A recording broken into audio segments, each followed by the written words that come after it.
gue coba muter-muter di jalanan Singapura, tapi tidak ngelos juga seperti sebuah mobil yang punya.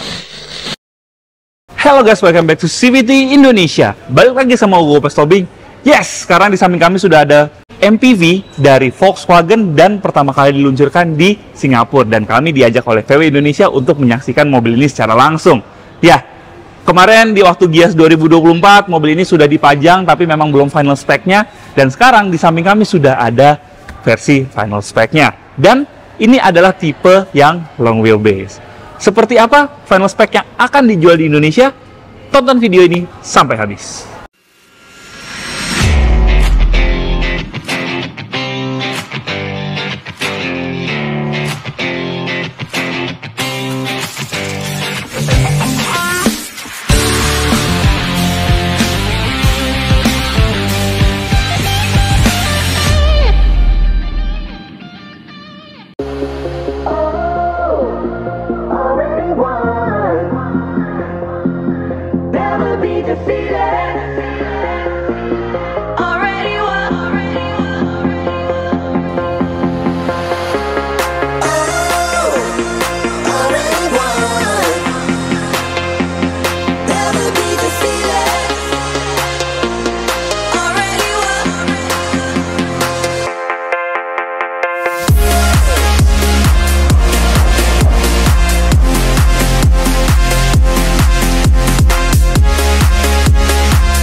Ya, sekarang di samping kami sudah ada VW ID Bus yang menurut kami adalah mobil yang bisa membangunkan memori kalian apabila kalian punya kenangan sama mobil VW yang sangat populer di dunia, yaitu VW Kombi. Ya, ini kita bisa lihat desain depannya nih reminiscing banget dari VW Kombi ya, dia lekukannya tuh mirip banget. Ya, memang agak berbeda sedikit ya, kalau VW Kombi itu lekukannya lurus, kalau ini dibikin agak miring. Tapi, kalau misalnya kalian lihat mukanya, ini perpaduan antara modern dan juga klasik ya. Kita bisa lihat desain depannya tuh dibikin boxy dan lekukannya minim sekali. Tapi kalau kita lihat lampunya, ini jelas-jelas merupakan bahasa lampu desain modern dari VW. Terus di depan sini dia juga ada emblem VW yang gede banget, yang bulat seperti ini. Itu mengingatkan kita kepada VW-VW terdahulu yang punya simbol VW gede banget, karena memang kalau VW-VW yang modern itu biasanya emblem VW itu dibikin kecil aja. Kalau di sini dibikin gede seperti ini. Terus untuk lampunya dia sudah memakai full LED juga yang dinamakan teknologinya itu IQ Light. Yes, jadi untuk Volkswagen memang kalau lampunya itu dinamakan teknologi IQ Light. DRL-nya bagus banget. Terus stand-nya juga udah LED dan lampunya juga udah LED. Terus bumper bawahnya ini dia dibikin aksen-aksen lobang seperti ini ya. Terus di bumper ini di bawah dia sudah ada radar yang dibikin seakan-akan menyatu, padahal kalau dilihat detail dia seperti menggantung di dalam sini. Terus berbicara soal ADAS, dia juga sudah dilengkapi dengan sensor di kacanya. Dia unik ya ditaruh, ya mungkin kalau ditaruh di atas itu mungkin terlalu jauh kali ya, akhirnya ditaruh di bawah sini untuk kamera ADAS-nya. Dan untuk wipernya, dia tidak seperti mobil yang pada umumnya. Kalau mobil pada umumnya kan wipernya tuh begini. Kalau yang ini itu seperti pada Civic FB dan juga Civic FD ya. Jadi sebenarnya wiper seperti ini tuh lebih bisa melakukan pembersihan secara bagus dibandingkan dengan wiper yang ada pada mobil pada umumnya. Ya, ini di desain sampingnya. Ya, kalau kalian lihat mobil ini boxy dan besar, kalian nggak salah. Karena panjang di mobil ini tuh ada di 4,96 meter dan lebarnya di 1,98 meter dan tingginya ada di 1,92 meter.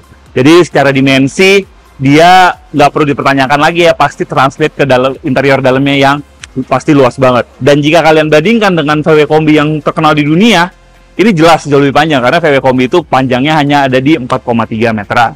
Nah, di samping sini dia lekukan bodinya dibikin lurus saja, simple, nggak ada lekukan-lekukan yang belok-belok gimana gitu, karena untuk menekankan desain boxinya juga. Terus dia handle pintunya nggak dibikin flush karena memang mobil ini mengutamakan desain, jadi dia tidak mengutamakan fungsi, jadi dia tidak terlalu memikirkan coefficient of drag-nya. Untuk handle pintunya sendiri dia bagus, dibikin seperti ini, kelihatan klasik, dan dia sudah dilengkapi dengan power sliding door untuk di bagian sampingnya. Dan ketika terbuka, ada lampu yang menembak ke bawah dan ada seperti simbol gitu ya, jadi bagus banget. Terus juga untuk velgnya sendiri dia pakai velg 20 inci dibalut dengan ban 235 50R20 yang menurut kami itu profilnya pas ya untuk MPV seperti ini, karena tidak bisa terlalu tipis, nantinya tidak nyaman mobilnya, walaupun memang secara estetika pasti akan lebih bagus. Cuma dengan penggunaan ban 50 ini udah bagus banget. Terus kabarnya nanti yang masuk Indonesia velgnya akan berbentuk seperti ini. Terus untuk spionnya dia berbentuk kotak seperti ini, bagus, tidak terlalu kamera di spionnya untuk menunjang sistem kamera 360-nya. Dan di samping sini dia ada aksen seperti lubang udara yang fake ya, sebenarnya tidak berguna apa-apa, hanya untuk estetika saja. Dan untuk port chargernya dia bagus banget ditaruh di kanan sini, seperti pada EV umumnya di Indonesia. Dan untuk chargingnya sendiri dia bagus, dia sudah support DC fast charging CCS Type 2 yang mampu nge-charge dari 10% sampai 80% hanya dalam waktu 26 menit saja. Jadi cepat banget kan? Menurut kami desain samping ini sama seperti desain depannya tuh dia unik, bisa menjadi show stealer di jalan. Sekarang kita lihat desain belakangnya. Ya ini di desain belakangnya, dia desain belakangnya tuh nggak neko-neko ya, lakukan bodi dibikin simple aja, nggak ada tarikan garis yang gimana-gimana, cuma ada tarikan garis yang dari kanan ke kiri ini aja. Nah untuk lampunya sendiri dia bagus banget, dia kalau menyala di malam hari itu untuk positioning lampnya menyala dari ujung kiri ke ujung kanan, bagus banget, dan juga sudah full LED. Dan untuk bumpernya dia dibikin nyongot ke belakang sini, dan menyongot ke belakang sini supaya mungkin nggak kelihatan polos-polos amat di belakang sini, bagus banget. Terus dia juga ada seperti aksen spoiler di belakang sini, dan untuk bagasinya sendiri dia pembukaannya sudah power back door ya, jadi nggak perlu khawatir kalian bakal capek karena ini untuk bagasi cukup besar. Dan untuk bagasinya sendiri dia kapasitasnya ini cukup oke ya, kalau misalnya baris ketiga ini tegakkan. Dan kalau misalnya kalian kurang, kalian bisa langsung naikin splitter di belakang sini, dan ada 2 buah box di belakang sini. Unik sih, jujur ini unik. Dan kalau misalnya kalian masih kurang, kalian bisa melipat baris 3 maupun baris 2-nya untuk menambah space ketika dibutuhkan. Nah, ini di baris 2-nya. Ya untuk aksesnya sudah ada power sliding door yang penutupannya tuh ada di pilarnya. Jadi tadi kita sempat nyari ya, kirain ada di sini, ternyata di pilarnya. Oke. Nah, ini di interiornya, tapi sebelum kita bahas, jangan lupa like video ini, subscribe ke YouTube channel CVT Indonesia, dan nyalakan lonceng notifikasi. Main-main juga ke Instagram kami di @cvt.indonesia, dan sekarang kami sudah memiliki TikTok di CVT Indonesia. Dan buat kalian yang suka baca berita melalui website, bisa membacanya melalui website kami di cvtindonesia.co.id. Sudah? Terima kasih. Sekarang kita bahas interiornya. Ya, gitu masuk, bisa kalian lihat nih, untuk space dia banyak banget ya, bener-bener dimensi itu translate ke space interiornya. Untuk headroom nih, gue hampir 10 jari ada, dan untuk legroom, ya mungkin ada sekitar 7 jari, jadi nice banget. Tapi untuk footroom, ya plenty lah, jadi kalian masih bisa selonjoran ketika di baris keduanya ini. Dan sekarang kami sedang review yang unit 7-seaternya, dia basic seperti ini konfigurasinya, dan dia sudah ada 3 headrest, tapi sayangnya belum ada armrest. Tapi jujur, kami lebih suka dengan yang konfigurasi 7-seater ini. Kenapa? Yang captain seat, yang 6-seater, itu memang dia seatnya lebih nyaman. Dia ada terpisah gitu, dan kesannya lebih mewah juga. Tapi, nggak enaknya, dia tuh armrestnya cuma di sebelah aja. Jadi untuk sebelahnya, kalian, untuk tangan sebelah kalian, itu kalian hanya bisa menyandarkan di door trimnya. Tapi untuk door trimnya itu tidak simetris armrest yang ada di joknya, jadi kurang ergonomis gitu kalau di tengah. Tapi bagusnya untuk door trimnya dia sudah dilengkapi dengan aksen soft touch untuk soft paddingnya. Jadi, dan karena ada aksen soft touch tersebut, langsung ada soft padding untuk nyandarin tangan kalian. Sisanya itu masih ada aksen-aksen plastik keras ya. Tapi nggak apa-apa, dia bukan mengincar kemewahan, tapi dia lebih mengincar daya tarik yang cukup unik yang ditawarkan oleh VW ID Bus ini. Nah, daya tarik yang kami maksud di mana? Yaitu pada permainan warna interiornya. Dia pakai warna terang, jadi bikin interior itu lebih roomy dan lebih funky juga. Dia kombinasi warna putih dan juga warna eksterior yang kalian pilih. Jadi ini yang kami review itu warna lime green, jadi interiornya akan berwarna lime green. Tapi yang tadi kita review warna lilac, itu dia akan interiornya kombinasi warna putih dan juga lilac. Jadi unik ya, benar-benar unik ya. Gak ditambah lagi dia punya panoramic glass yang sudah smart glass, jadinya dia dibikin buram gitu, dan kalian nggak perlu film tambahan lagi untuk membuat kabin lebih teduh, karena dari kacanya saja itu sudah bisa meredam panas dengan cukup baik. Dan di belakang sini dia juga sudah dilengkapi dengan tri-zone climate control, yang kontrolnya tuh ada di plafon yang dekat dengan penumpang sebelah kiri dan juga penumpang sebelah kanan. Dia juga sudah LED yang sudah capacitive touch, jadi nggak ada tombol fisiknya lagi. Jadi kelihatan lebih modern. Tapi hal modern tersebut tidak didukung dengan kaca tengahnya ya. Kaca tengahnya itu dibikin kaca mati aja, jadi Ya, padahal kalau dibikin power window ini akan menjadi daya tarik sendiri dan mungkin pecinta-pecinta MPV mewah asal Jepang bisa pindah ke sini. Untuk joknya sendiri, dia paddingnya cukup tebal ya, jadi cukup nyaman. Tapi sayang untuk paha gue masih agak menggantung sedikit, tapi nggak apa-apa, ini masih dalam kategori nyaman. Dan untuk joknya dia punya detail yang unik. Jadi di pinggir joknya ini ada siluet ID bus yang menambah kesan unik dari mobil ini. Dan kesan unik itu juga ada di menambah kesan unik dari mobil ini. Yes. Terus Easter egg lagi, dia juga ada di center console-nya. Center console-nya itu dia bisa dicabut dari depan, bisa kalian pindahkan ke belakang, dan ini cukup berat ya, karena memang dia bahannya bagus. Dan ada siluet peta di sini. Mungkin petanya Wolfsburg kali atau Hanover di sini. Jadi ya cukup banyak detail menarik dari mobil ini. Nice banget. Nah, untuk center console-nya sendiri, kalau kalian dari lepas, kalian masangnya cukup mudah ya, cukup dorong aja ke depan dan dia langsung terpasang kembali. Jadi nggak perlu effort yang gimana-gimana untuk masang center console-nya. Oke, itu aja dari interior tengah. Sekarang kita bahas di interior baris ketiganya. Sekarang kita lihat baris tiganya, dan ini dia punya akses untuk ke baris tiga itu cukup unik. Biasanya kan kalau one touch tumble itu kalian pencet ada tuas, joknya ke depan melipet atau maju gitu ya. Kalau ini tuh semuanya langsung naik gitu ya, jadi akses ke baris tiganya jadi cukup luas, nice banget ya. Gitu masuk baris tiga, langsung gua disajikan oleh ruang yang cukup luas ya. Untuk legroom ini masih luas banget, hampir sekitar 5 jarian. Terus juga untuk headroom masih 5 jari pas lah ya, jadi cukup translate dimensinya yang cukup besar juga. Dan untuk joknya memang tidak setebal di jok tengahnya, dia memang lebih tipis karena untuk mengakomodasi bagasi juga.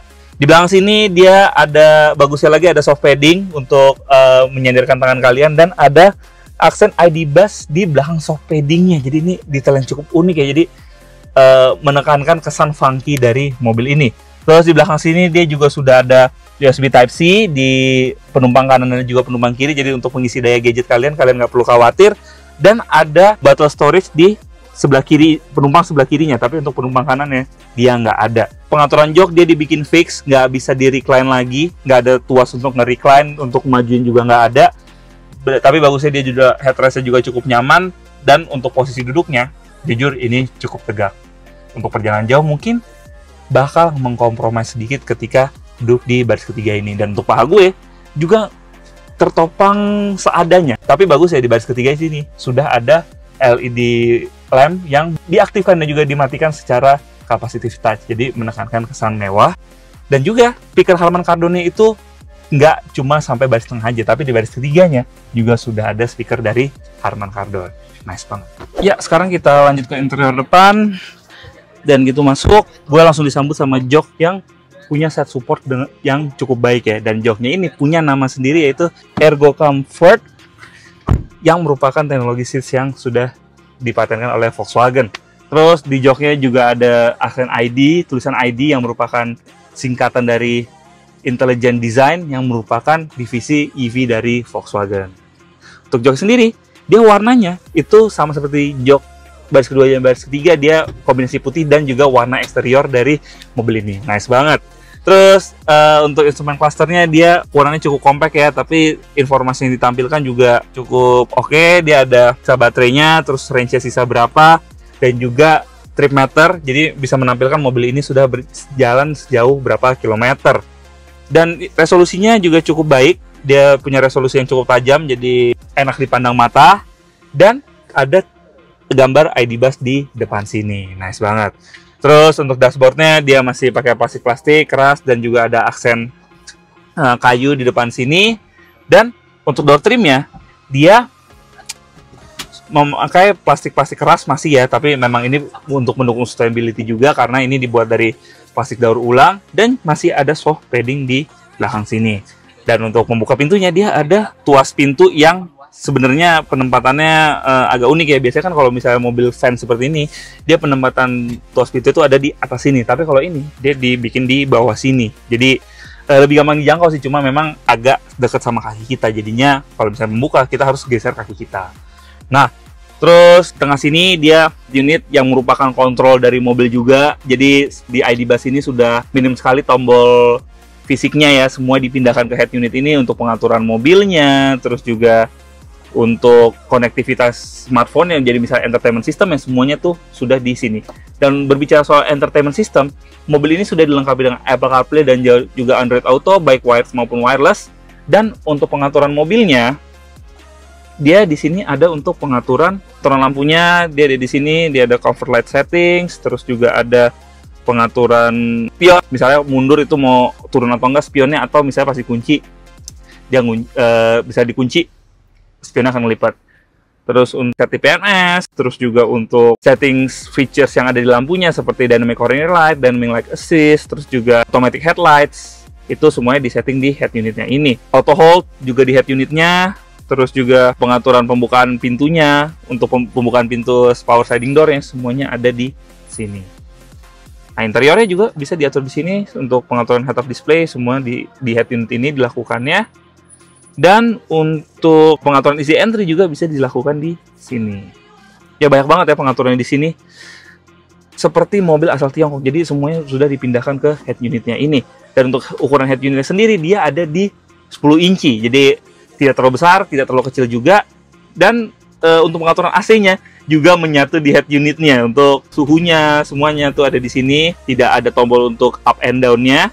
Dan untuk heated seat dan cooled seat-nya semua pengaturannya juga ada di sini, termasuk lumbar support-nya. Oke, dan untuk di head unit ini juga bisa dilakukan pengaturan massage seat. Yes, jadi mobil ini sudah dilengkapi dengan massage seat. Jadi bisa diatur tuh berapa lama mau dipijit, baik penumpang depan maupun driver, bisa diatur di sini. Nah, untuk setirnya sendiri, dia juga tombolnya ini tidak ada tombol-tombol fisik yang kerasa ya kalau kita tekan. Dia hanya capacitive touch aja, tapi dia ada haptic touch-nya, jadi ada seperti getaran waktu kita tekan. Untuk sebelah kiri dia untuk pengaturan audio, digabung dengan pengaturan cruise control juga di sebelah kiri sini. Jadi mobil ini sudah dilengkapi dengan adaptive cruise control.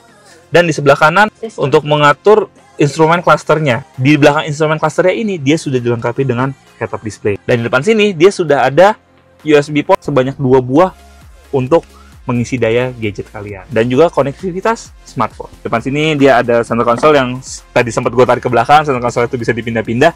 Dan ada storage box di tengah sini yang kalau kita buka bisa jadi cup holder sebanyak 2 buah. Jadi cukup unik ya. Yap, jadi itu perbedaan antara fitur varian ID Bus Short Wheelbase yang meluncur di Gias 2024 dan Long Wheelbase yang baru saja diluncurkan di Singapura ini.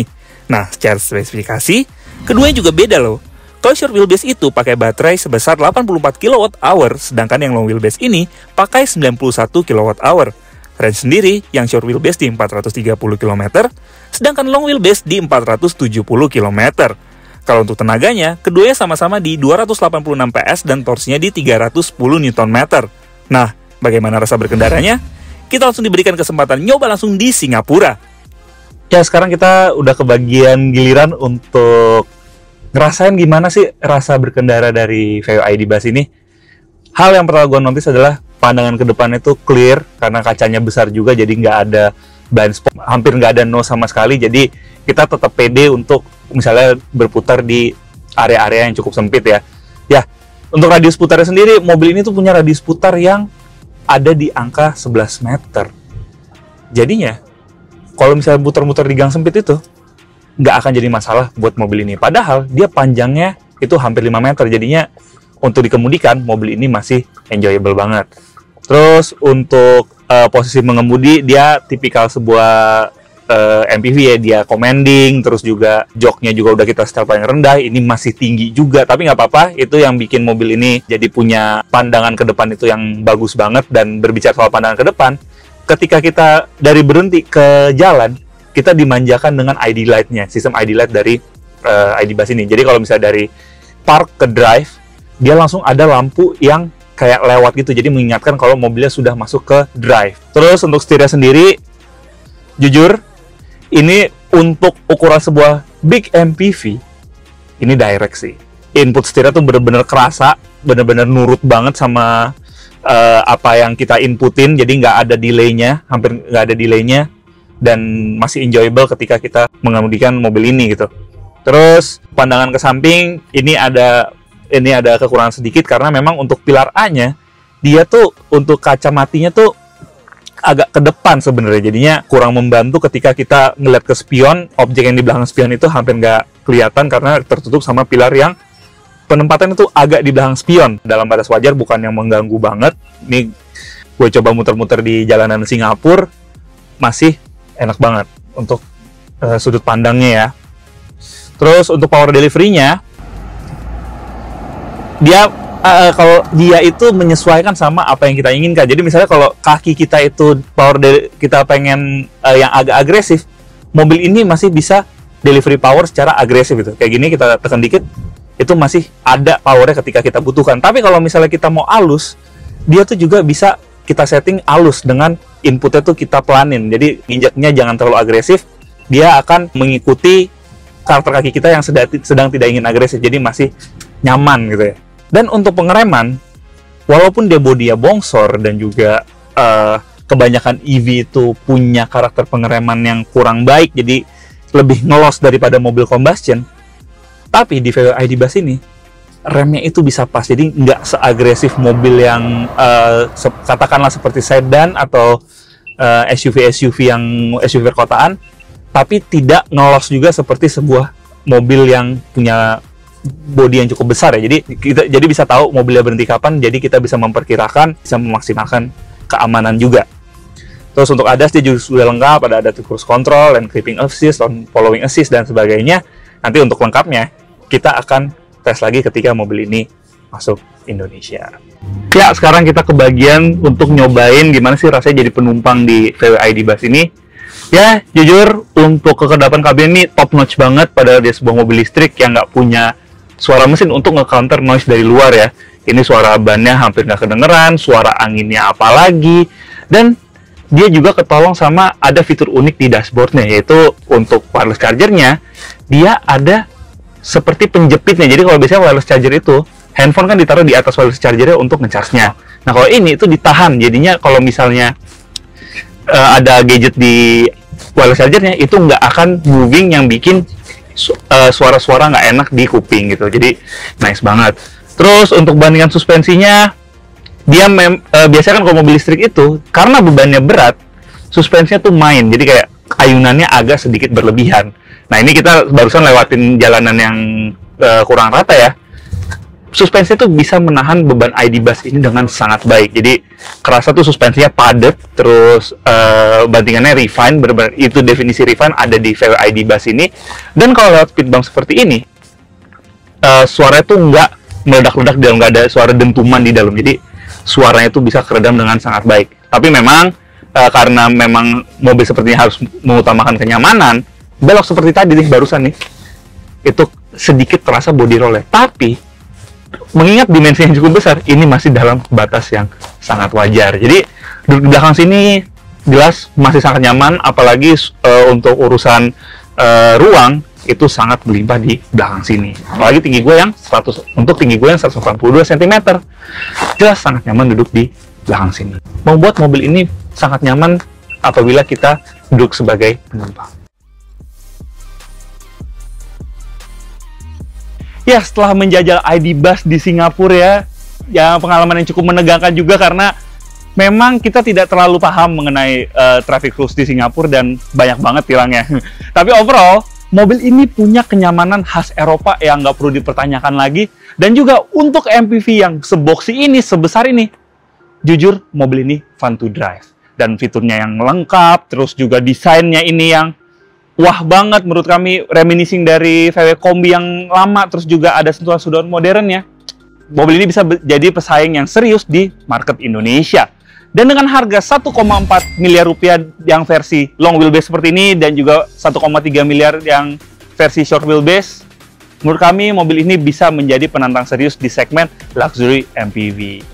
Oke CVTs, sekian video kali ini. Jangan lupa like video ini, subscribe ke YouTube channel CVT Indonesia, dan nyalakan lonceng notifikasi. Main-main juga ke Instagram kami di @cvt.indonesia. Di situ banyak berita story kalau kita lagi syuting dan berita otomotif di dunia maupun di tanah air. Dan sekarang baca berita bisa melalui website kami di cvtindonesia.co.id. Dan apabila kalian tertarik untuk meminang VW ID Bus ini atau line up VW lainnya, kalian bisa main-main ke website kami di cvtindonesia.co.id dan pastinya kami akan memberikan penawaran terbaik. Dan CVTs kami sekarang sudah aktif kembali di TikTok di CVT Indonesia, jadi make sure follow TikTok kami ya. Oke CVTs, sekian review kali ini, gue Gopas Tobing, pamit dulu.